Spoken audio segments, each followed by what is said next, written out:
Hi students, good morning to all of you. कैसे हैं आप लोग? आशा करता आप लोग अच्छे होंगे और आपकी पढ़ाई भी अच्छे से चल रहा होगा।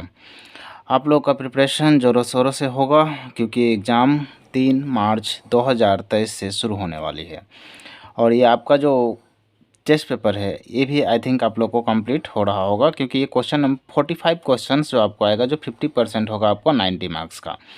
तो इसके साथ ही आपको ये बहुत ज़्यादा इम्पोर्टेंट हो जाता है। अगर आप इसे प्रैक्टिस करके जाते हैं तो ये बहुत ज़्यादा हेल्प करेगा आपको, है ना। तो ज़्यादा समझाने की ज़रूरत नहीं, आप लोग बहुत समझदार हैं। चलिए नेक्स्ट हम लोग आज जो देखेंगे, Goalpara district pre final assessment exam board mathematics, यानी मैथ्स का हम लोग देखते थे। और आज हमारा जो है डिस्ट्रिक्ट है वो है ग्वालपारा डिस्ट्रिक्ट, है ना। चलिए देखते हैं क्वेश्चन नंबर 1। आज हम लोग ये पार्ट 1 होगा। ये कौन सा पार्ट होगा? ये पार्ट 1 होगा। इसमें हम लोग देखेंगे क्वेश्चन नंबर 1 से लेकर 20 तक। उसके बाद हम लोग का दूसरा पार्ट आता है जिसमें हम लोग देखते हैं 21 से लेकर 45 तक। तो हम लोग 2 पार्ट में हर क्वेश्चंस को, हर सेशन को देख रहे हैं और इस सेशन को भी 2 पार्ट में देखेंगे। चलिए नेक्स्ट देखते, पहला क्वेश्चन ही हम लोग देखेंगे क्या दिया हुआ है। तो देखिए पहला क्वेश्चन ये कितना बार पूछा गया है इसके बारे में नहीं बताऊंगा क्योंकि ये मैक्सिमम टाइम पूछा गया है। हर एक बोर्ड में ये क्वेश्चन मुझे देखने को मिल रहा है और ये क्वेश्चन को देखने के साथ इसका आंसर भी याद हो जाना चाहिए आपका। इसका आंसर 10 होता है क्योंकि इतना बार ये क्वेश्चन आ चुका है ना। तो चलिए बनाते हैं इस क्वेश्चन को, देखते हैं। अगर ये क्वेश्चन बाय ऑप्शन में है तो 10 आएगा, बट बनाने के लिए दे दिया तो आप कैसे बनाओगे वो हमें देखना है। तो देखिए P proportional to Q, okay. P proportional to Q दिया तो क्या हो जाएगा? P equal to k Q हो गया। और K क्या यहाँ पर है? K is a constant variable है। K is a constant variable. तो K यहाँ पर क्या है? कॉन्स्टेंट वेरिएबल है। तो व्हेन यहाँ से हम लोग निकाल सकते हैं, व्हेन P का वैल्यू कितना दिया हुआ है? 6 दिया है। तो P equal to 6 and Q equal to कितना दिया हुआ है? 30 दिया हुआ है, ठीक है। तो ये हमें गिवन में दिया हुआ है। तो यहाँ से हम लोग बोल सकते हैं क्या है? P इक्वल टू के क्यू। तो K का वैल्यू क्या हो जाएगा? K इक्वल टू हो जाएगा P बाई Q, और P बाई Q का मतलब हो जाता है 6/30, जो कैंसिल हो जाएगा 5 टाइम्स। मतलब K का जो वैल्यू आ गया कितना? 1/5 आ गया। अब इसी चीज़ को फिर से हम लोग देखेंगे, व्हेन P इक्वल टू, इस बार कितना दिया? और 2 दिया हुआ है और Q का वैल्यू हमें फाइंड आउट करना है। तो फिर से हम लोग यही इक्वेशन रखेंगे, P इक्वल टू के क्यू। तो K का वैल्यू कितना? 1/5 है। तो 1/5 फिर से हम लोग, P का वैल्यू कितना दिया हुआ? तो P का वैल्यू हमें दिया 2 दिया हुआ, 2 है, हाँ। तो यहाँ से आ जाएगा 2 equal to 1/5 equal to Q, okay. तो यहाँ 5 क्या हो जाएगा? इससे मल्टीप्लाई होगा तो 2 इंटू में 5 हो जाएगा और Q का वैल्यू आ जाएगा आपका 10, जो Q का वैल्यू आएगा, ठीक है। तो ऑप्शन नंबर कौन सा आ जाएगा? ऑप्शन नंबर बी आंसर हो जाएगा। ऑप्शन कितना इसका आंसर आ जाएगा? Q का वैल्यू 10 आ जाएगा। अगर इसका आपको क्वेश्चन बनाने आता तो ऐसे ही बनाना पड़ेगा, ओके। चलिए नेक्स्ट देखते हैं क्वेश्चन नंबर 2।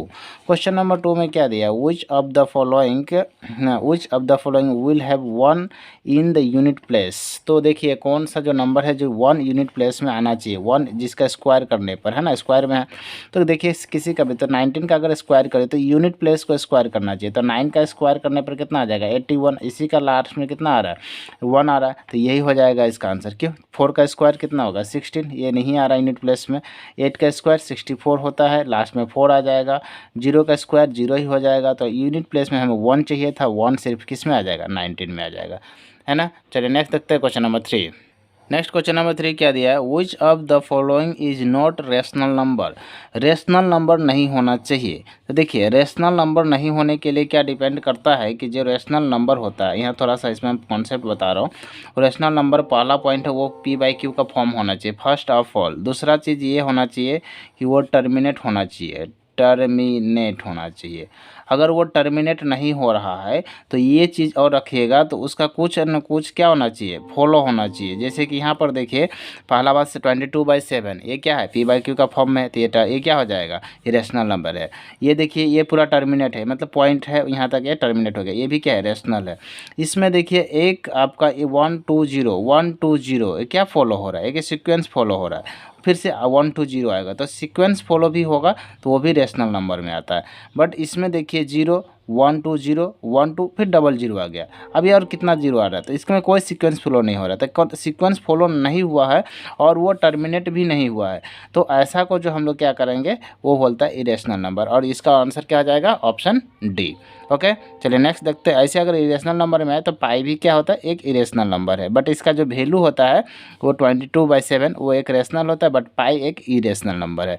ये भी एक क्या है, इरेशनल नंबर है। उसी तरह √2 क्या हो जाएगा, इरेशनल नंबर। √3 irrational number. √4 क्या हो जाएगा, रेशनल नंबर। क्यों, √4 का जो है रूट टूटेगा तो वो 2 हो जाएगा। तो इस चीज़ को आप समझिएगा। चलिए नेक्स्ट क्वेश्चन नंबर 4 देखते हैं। नेक्स्ट क्वेश्चन नंबर 4 में क्या दिया हुआ है, फाइंड द करेक्ट इक्वलिटी। तो हमें यहाँ पर देखिए पॉइंट के बाद कितना नंबर्स है, 1 2 3।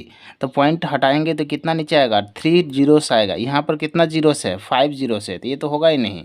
1 2 3 नीचे में कितना जीरो है, 3 जीरो है, यानी 10 का पावर 3 है, और इधर में भी 3 है, तो ये ऑप्शन नंबर बी क्या आ जाएगा, करेक्ट हो जाएगा। यहाँ पर देखिए 1 2 3 4, यहाँ पर कितना जीरो, 3 जीरो। 1 2 3 4, यहाँ पर कितना 6 है पावर, तो ये ऑप्शन नंबर बी क्या हो जाएगा, इसका करेक्ट आंसर हो जाएगा। नेक्स्ट देखते हैं हम लोग क्वेश्चन नंबर 5। क्वेश्चन नंबर 5 में क्या दिया हुआ है, the product of zeros of the polynomial x² - 15। तो देखिए क्वेश्चन नंबर 5 को हम लोग आपके सामने सॉल्व करेंगे और इसका प्रोडक्ट निकालेंगे। तो x² माइनस में 15, तो ये हमें इसका प्रोडक्ट क्या हो जाएगा, a इक्वल टू हो जाएगा 1 एंड b इक्वल टू कुछ दिया ही नहीं है, तो ये हो जाएगा 0 एंड c इक्वल टू क्या हो जाएगा, माइनस में 15। ओके, तो यहाँ पर हमारा क्या चाहिए, प्रोडक्ट ऑफ जीरो चाहिए। तो यहाँ पर हम लिख सकते हैं प्रोडक्ट ऑफ जीरोस, और प्रोडक्ट ऑफ जीरोस क्या होता है, c/a होता है। तो c का वैल्यू कितना है, माइनस में 15 है, और नीचे में a का वैल्यू कितना है, 1 है, तो ये क्या हो जाएगा, माइनस में 15, और ये हमारा क्या हो जाएगा, आंसर। तो ऑप्शन नंबर ए इसका क्या हो जाएगा, आंसर हो जाएगा। ठीक है, चलिए नेक्स्ट देखते हैं क्वेश्चन नंबर 6। क्वेश्चन नंबर 6 में क्या दिया हुआ है, the zero of the polynomial ax³ + bx² + cx + d alpha beta and gamma respectively, the value of alpha into beta plus beta into gamma and gamma into alpha.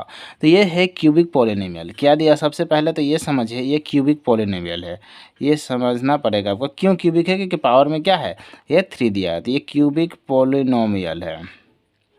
3 polynomial होता है, ठीक है, एक होता है लीनियर, एक होता है क्वाड्रेटिक, तीसरा होता है क्यूबिक। लीनियर में पावर 1 हो जाएगा, क्वाड्रेटिक में पावर में 2 होगा, और जैसे कि यहाँ पर देखिए ये हो जाएगा 3 है, यानी ये क्या हो जाएगा क्यूबिक, यहाँ 2 है, इसका मतलब क्या हो गया, ये क्वाड्रेटिक, ये हो जाएगा x का पावर 1 है, इसका मतलब ये लीनियर। तो इसमें आपको समझना पड़ेगा। देखिए क्यूबिक में टोटल 3 इक्वेशन बनता है, और तीनों ही आपको क्या होना चाहिए, जानना पड़ेगा। देखो अगर ऐसा पूछ दे सम ऑफ क्यूबिक पोलिनोमियल, अगर आपसे कोई पूछ देता sum of cubic polynomial, sum of cubic polynomial क्या होता है, तो सम ऑफ क्यूबिक पोलिनोमियल जो होगा आपका वो हो जाएगा अल्फ़ा, यहाँ से अगर हम ब्रैकेट में लिखा alpha plus beta plus gamma, है ना, तो ये क्या होगा आपका, तो ये होता है -b/a, ये सम ऑफ क्यूबिक पोलिनोमियल।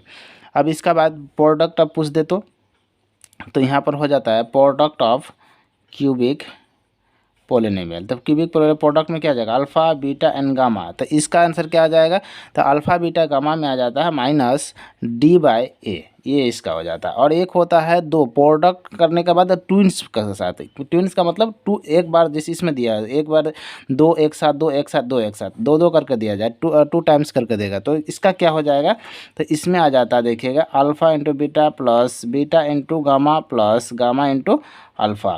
तो ये क्या हो जाता है, इसमें जो आपका बनेगा वो बन जाएगा आपका c/a, क्या बन जाएगा, c/a। और यही आपसे क्वेश्चन में पूछा गया एग्जाम इस क्वेश्चन में, तो यहाँ क्या आ जाएगा c/a।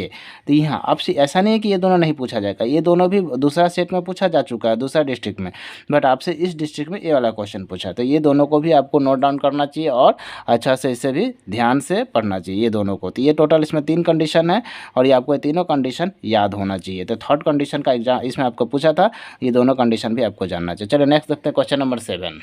क्वेश्चन नंबर 7 में क्या दिया, 2x + 3y = 5 and the pair of equation 2x + 3y = 5 and 4x + ky = 10 have infinity solution। तो हमें यहाँ पे क्या निकालना है, इन्फिनिटी सोल्यूशन हमें यहाँ से फाइंड आउट करना है। तो ठीक है, तो यहाँ पर हम इन्फिनिटी सोल्यूशन में तो पहले तो हम 2 लिख लेते हैं। क्वेश्चन नंबर 7 का क्या लिख देते हैं, क्वेश्चन लिख देते हैं 2x + में 3y, और देखिए ये 5 है, इस साइड आएगा तो क्या आ जाएगा, -में 5 आ जाएगा, = 0 आ जाएगा। उसी तरह इधर में देखिए 4x प्लस में के वाई, और ये प्लस में 10 इस साइड आएगा तो माइनस में 10 आ जाएगा, इक्वल टू 0 आ जाएगा। इतना समझ में आ गया। अब यहाँ से देखते हैं ए का वैल्यू क्या आ जाएगा। A1 का वैल्यू आ जाएगा 2, B1 का वैल्यू आ जाएगा 3 एंड C1 का वैल्यू आ जाएगा माइनस में 5। उसी तरह A2 का वैल्यू क्या आ जाएगा 4 एंड B2 का वैल्यू आ जाएगा आपका K एंड C2 का वैल्यू आ जाएगा माइनस में 10। ओके, अब यहाँ से देखिए क्या निकालना है, इन्फिनिटी मैनी सोल्यूशन। तो यहाँ पर हम लिख सकते हैं इन्फिनिट सोल्यूशन। इन्फिनिट सोल्यूशन का जो फार्मूला बनता है वो क्या बनता है, आपको ये भी जानना चाहिए। तो इन्फिनिट सोल्यूशन का जो बनता है वो बनता है A1/A2 equal to B1/B2 equal to C1/C2। ये हमें ये बनता है ना। और इसका जो हम लोग इसमें अगर हम लोग पुट करें तो A1 का वैल्यू क्या आ जाता है, A1 का वैल्यू है 2, तो यहाँ से 2 डाल दिया, और A2 का वैल्यू कितना है 4। ओके, और हमें इसे फाइंड आउट क्या करना है, तो K का वैल्यू फाइंड आउट करना है ना।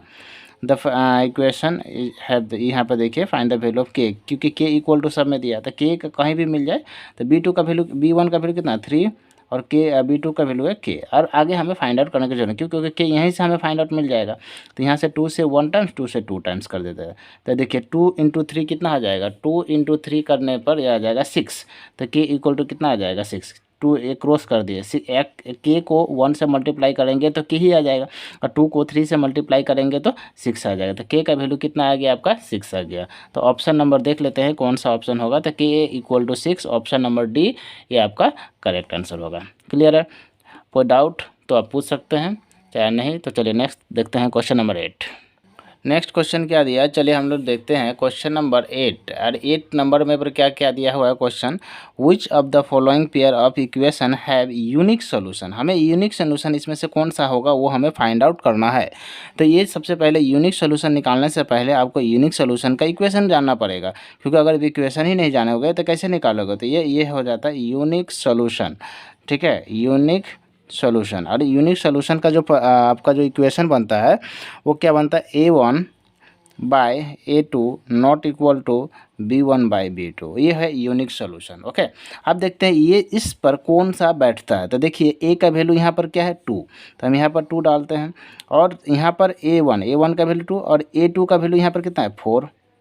और यहाँ से देख लेते हैं फिर से, देखिए B1 का वैल्यू यहाँ पर कितना है माइनस में 3, और B2 का वैल्यू माइनस में 6। तो यहाँ से देखते हैं 1/2, और यहाँ से आ जाएगा 1/2। दोनों क्या हो गया, इक्वल हो गया। तो क्या ये यूनिक सोल्यूशन होगा, बोलेगा नहीं ये यूनिक सोल्यूशन नहीं। क्यों, क्योंकि नॉट इक्वल आना चाहिए दोनों में। ओके, तो पहला तो ये हो गया क्या, गलत। दूसरा देखते हैं, दूसरा वाला में क्या दिया हुआ है कि ये वाला दिया। ठीक है, तो दूसरा में दिया, देखिए A का वैल्यू कितना आ जाएगा 3, तो यहाँ पर मैं 3 लिख दिया, और A1 और A2 का वैल्यू क्या आ जाएगा 2। ओके, उसके बाद B1 का वैल्यू ये हो गया 2, और B2 का वैल्यू हो जाएगा माइनस में 2। तो ये नॉट इक्वल टू है, क्यों, क्योंकि दोनों इक्वल नहीं है, और यही क्या हो जाएगा आपका यूनिक सोल्यूशन हो जाता है, ऑप्शन बी। आगे हम चेक ही नहीं करेंगे, क्यों, क्योंकि हमें यहीं पर यूनिक सोल्यूशन मिल गया, तो ये आगे चेक करने की कोई ज़रूरत ही नहीं बनता। ये दोनों ऐसे भी नहीं होगा। ओके, क्योंकि एक मिल गया तो दूसरा हो ही नहीं सकता। तो यूनिक सोल्यूशन क्या हो जाएगा, ऑप्शन बी। चलिए नेक्स्ट देखते हैं क्वेश्चन नंबर 9। क्वेश्चन नंबर 9 में क्या दिया है, which of the following is not a quadratic equation. तो इसमें से हमें कौन सा क्वाड्रेटिक इक्वेशन नहीं है वो हमें फाइंड आउट करना है। देखिए, तो पहला हम लोग चेक करते हैं ए नंबर, ये क्या दिया हुआ है x-2 का होल स्क्वायर प्लस 1 2x-1। तो यहाँ से देखिए ये तो क्वाड्रेटिक इक्वेशन होगा। क्यों, यहाँ पर नोट पूछा क्यों, क्योंकि यहाँ पर एक ही है, एक्स स्क्वायर हो जाएगा। तो यहाँ से देखिए ए स्क्वायर प्लस में 2ab हो जाएगा, प्लस में b स्क्वायर हो जाएगा। तो ये 4 हो जाएगा, प्लस में 1 इक्वल टू 2x माइनस में 3। तो यहाँ से देख सकते हैं ये 2x, इधर भी 2x, ये 4x हो जाएगा, ये यहाँ तक कितना आ जाएगा एक्स स्क्वायर। तो ये हो जाएगा, यहाँ से इधर आ जाएगा, तो ये बन जाएगा आपका 2x, और इधर से ये आ जाएगा तो ये हो जाएगा प्लस। तो ये तो क्वाड्रेटिक इक्वेशन बन गया। तो ये तो क्वाड्रेटिक इक्वेशन है। दूसरा नंबर हम लोग चेक करते हैं। यहाँ से देखिए x इंटू एक्स क्या होता है, x square plus x plus में 8। यहाँ से देखिए x into x x square, और फिर x इंटू 2 यानी माइनस में ये हो जाएगा 2x, फिर ये हो जाएगा 2 इंटू एक्स, तो ये हो जाएगा 2x, और 2 इंटू 2 यानी हो जाएगा 4। तो यहाँ से एक्स स्क्वायर कैंसिल हो गया था। कि ये देखिए दोनों कहीं पर भी पावर में x नहीं है, पावर में 2 नहीं है, यानी क्वाड्रेटिक नहीं है। तो ऑप्शन नंबर बी क्या हो जाएगा उसका राइट आंसर। क्यों, क्योंकि यही है जो क्वाड्रेटिक इक्वेशन नहीं है। बाकी क्योंकि यही हमें मिल गया, बाकी तो होगा ही, क्योंकि एक ही हो सकता है, 2 तो 3 होगा नहीं। तो यही ऑप्शन नंबर बी क्या हो जाएगा, इसका राइट आंसर हो जाएगा, क्योंकि इसमें क्वाड्रेटिक नहीं बनेगा। ओके, चलिए नेक्स्ट देखते हैं क्वेश्चन नंबर 10। क्वेश्चन नंबर 10 में क्या दिया हुआ है, एक्स प्लस 2 का whole cube equal to x cube minus 4, तो maximum number of roots of the equation. तो इस नंबर का इक्वेशन, तो हम पहले इस क्वेश्चन को नोट डाउन करते हैं। क्या दिया, एक्स प्लस में 2 का होल क्यूब और equal to x cube minus में 4, ये हमें दिया हुआ। तो देखिए ए प्लस बी का होल क्यूब में से हम लोग को क्या करना है, इसका तोड़ना पड़ेगा पहले।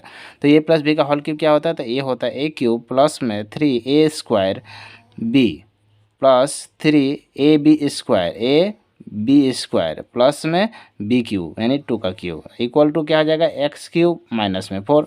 तो यहाँ से देख सकते हैं ये एक्स क्यूब और ये एक्स क्यूब क्या होगा, कट जाएगा। तो यहाँ से क्या बचेगा, 3 × 2 6x², और यहाँ से क्या बचेगा 4 × 3 12x, और प्लस में 8, और इधर में माइनस में। तो यहाँ पर देखिए पावर कितना आ रहा है, ये क्वाड्रेटिक में आ जा रहा है। तो क्वाड्रेटिक में पावर कितना होता है, मैक्सिमम 2 होता है। तो आंसर क्या हो जाएगा, ये हो जाएगा सी।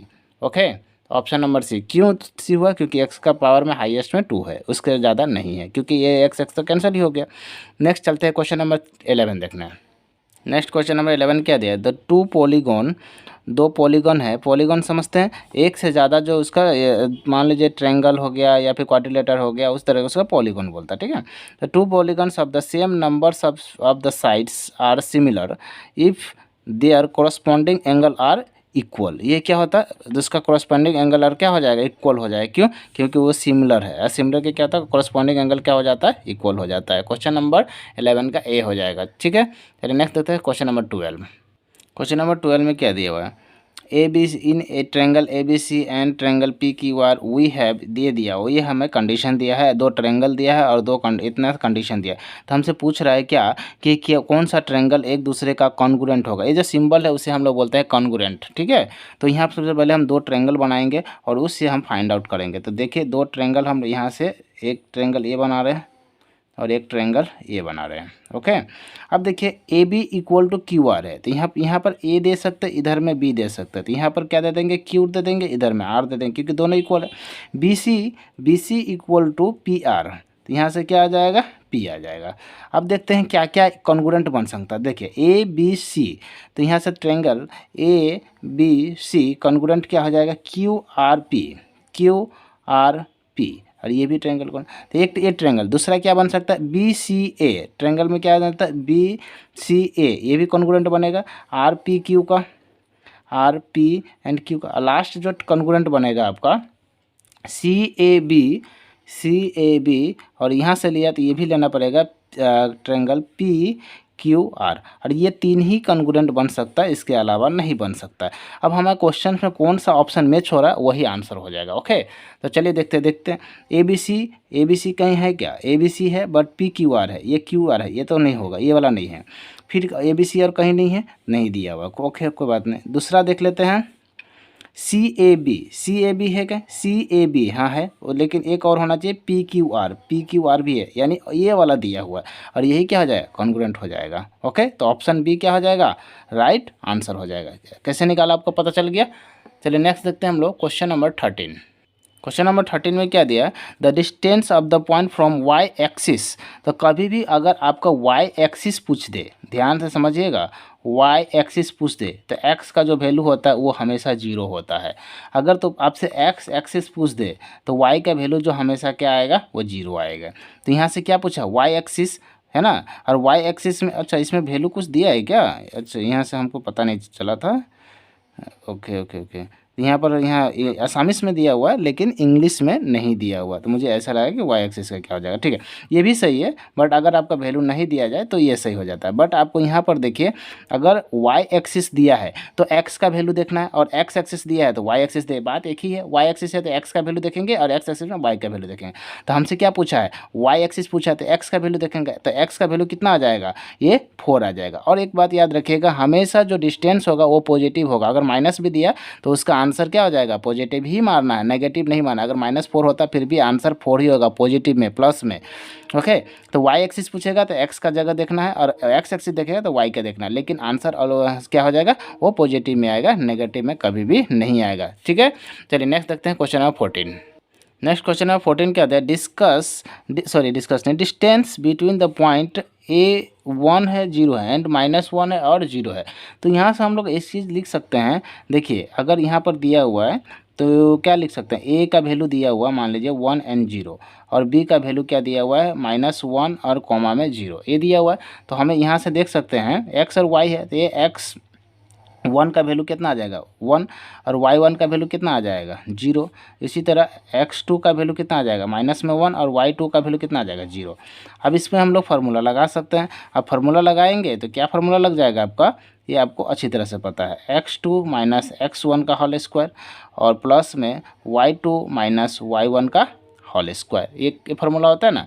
तो यहाँ से हम लोग देख सकते हैं, यहाँ पर ही हम सॉल्व कर रहे हैं, देखिए x2 का मतलब कितना है, वो हो जाता है -1, और x1 का ये हो जाएगा -1, यह ऑलरेडी माइनस था उसका होल स्क्वायर हो जाएगा, और प्लस y2 का वैल्यू कितना है, y2 का वैल्यू है 0, ओके, और y1 का वैल्यू कितना है, y1 का वैल्यू है आपका, देख लेते ये भी है 0, ओके, और इसका क्या हो जाएगा स्क्वायर हो जाएगा, तो -1 हो जाएगा, तो ये कितना हो जाएगा माइनस में 2 का स्क्वायर हो जाएगा, और माइनस का 2 का स्क्वायर का क्या मतलब बन जाता है, ये हो जाएगा रूट में 4, और रूट का 4 का मतलब हो जाएगा ये 2, और ये ओनली 2 नहीं, ये 2 यूनिट्स हो जाएगा, क्यों कुछ नहीं यूनिट रहने तो यूनिट्स रह जाता है, तो क्या हो जाएगा answer 2 units, option number D.